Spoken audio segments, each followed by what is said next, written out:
Depuis une vingtaine d'années, le cricket se joue en salle. C'est plus rapide et plus facile pour un débutant de s'adapter à ce sport britannique proche du baseball. Cette séance, qui ressemble à une sorte de ballot prisonnier à première vue, sert à s'échauffer.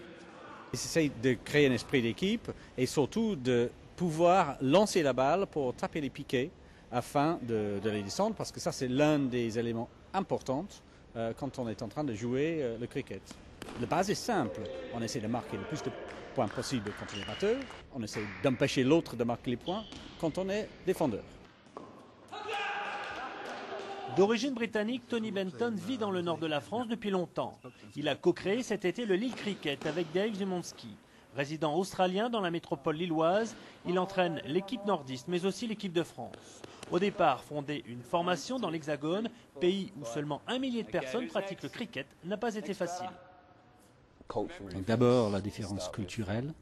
Donc il n'y a pas la base dans les écoles, donc les enfants ne connaissaient pas le jeu quand ils démarrent. À peine après quelques mois de vie, le Lille Cricket se compose déjà d'une quarantaine de membres. Une dizaine de nations y sont représentées, en grande partie des pays anglophones où le cricket est une tradition, comme l'Afrique du Sud ou encore l'Inde.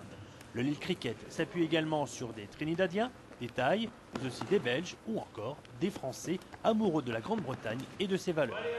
Du fair play par exemple, qui est bien connu au niveau du sport britannique et de la mentalité anglaise en général.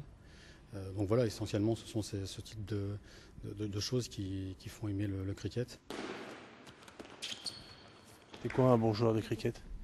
C'est quelqu'un de très fin, très tactique, un stratège et un bon sportif, parce que contrairement à ce qu'on peut penser, on transpire beaucoup au cricket. Il faut être aussi patient.